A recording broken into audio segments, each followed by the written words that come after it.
Često se ponavlja da je naš hrvatski jezik službeni jezik Europske unije i da je višejezičnost jedno od temeljnih načela Europske unije. U ovom videu pokazat ću kako to funkcionira u praksi. Načelo višejezičnosti u EU ima svoje početke još u Rimskom ugovoru o osnivanju Europske ekonomske zajednice iz 1957. godine. U dokumentima Europske unije, kao i na službenim stranicama, piše ovako. Višejezičnost je zaštićena poveljom EU-a o temeljnim pravima. Građani EU-a imaju pravo komunicirati sa institucijama EU-a na bilo kojem od 24 službena jezika, a institucije moraju odgovoriti na tom istom jeziku. Dalje se pojašnjava što to znači. Sjednice Europskog vijeća i Vijeća Europske unije usmeno se prevode na sve službene jezike. Zastupnici u Europskom parlamentu imaju pravo služiti se bilo kojim službenim jezikom kad govore u parlamentu. I konačno stoji sljedeće. Pravni akti i njihovi sažeci dostupni su na svim službenim jezicima EU-a. Moje iskustvo je drugačije. Ima mnogo primjera koji pokazuju da se tih načela u europskim institucijama ne drže. I što je još mnogo gore, baš ih briga za to. Evo nekoliko karakterističnih primjera. Prvo, na odboru za koronu, COVID, u rujnu 2022. ne može se dobiti dnevni red na hrvatskom jeziku. Drugo, na odboru za okoliš, javno zdravlje i sigurnost hrane, ENVI, često nema dokumenata na našem jeziku. Imamo primjer iz veljače ove godine. Treće, ista stvar za ožujak 2022. kada značajan dio amandmana nije preveden na hrvatski. Četvrto, ili implementacija direktive nije prevedena na hrvatski. Peto, na odboru za poljoprivredu i ruralni razvoj, AGRI, iz ožujka 2022. slična stvar.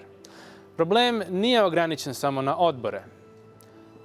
Šesti primjer, na službenim stranicama za rad na plenarnoj sjednici, gdje su sve relevantne informacije o toj plenarnoj sjednici, dakle prijenos sjednice i sami tekstovi o kojima se raspravlja, neki od tih tekstova, dokumenata ili amandmana jednostavno nemaju prijevod na hrvatski jezik.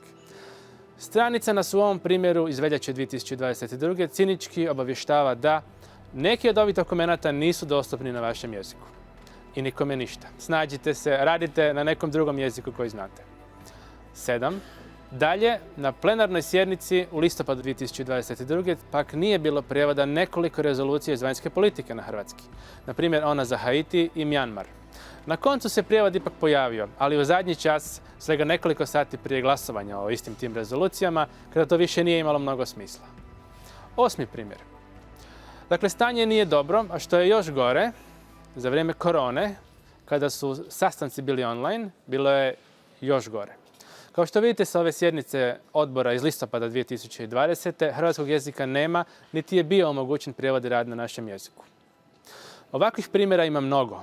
O ovoj diskriminaciji i kršenju vlastitih načela obavješteno je i predsjedništvo i tajništvo Europskog parlamenta, ali ne mare puno za to, niti se trude to promijeniti. Stvar ide još dalje. Naime, u EU osim službenih postoje takozvani regionalni i manjinski jezici. To bi izvorno prema definiciji bili katalonski, baskijski, velški, ali i jezici nacionalnih manjina u pojedinim državama članicama. Ali hrvatski jezik to nije, već je jedan od 24 službena jezika. Slično se odnose i prema slovenskom, slovačkom, jezicima pribaltičkih država.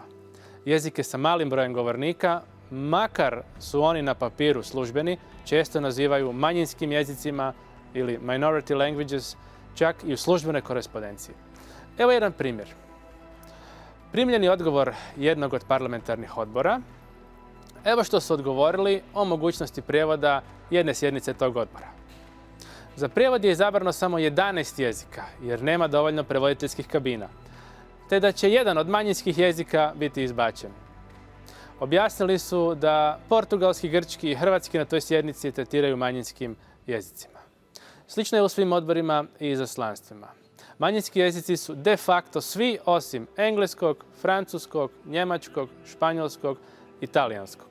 Uz nešto bolji tretman recimo poljskog i nizozemskog, a hrvatski jezik je jedan od onih koji najviše i najčešće stradaju.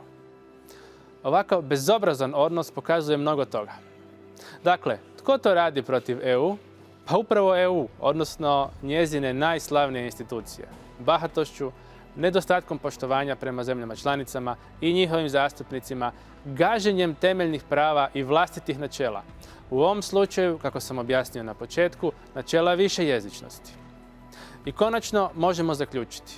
Ne, unatoč onome što je propisano, pravni akti i njihovi sažeci, kao ni sjednice, nisu dostupni na svim službenim jezicima Europske unije. Postoje jednaki i jednakiji.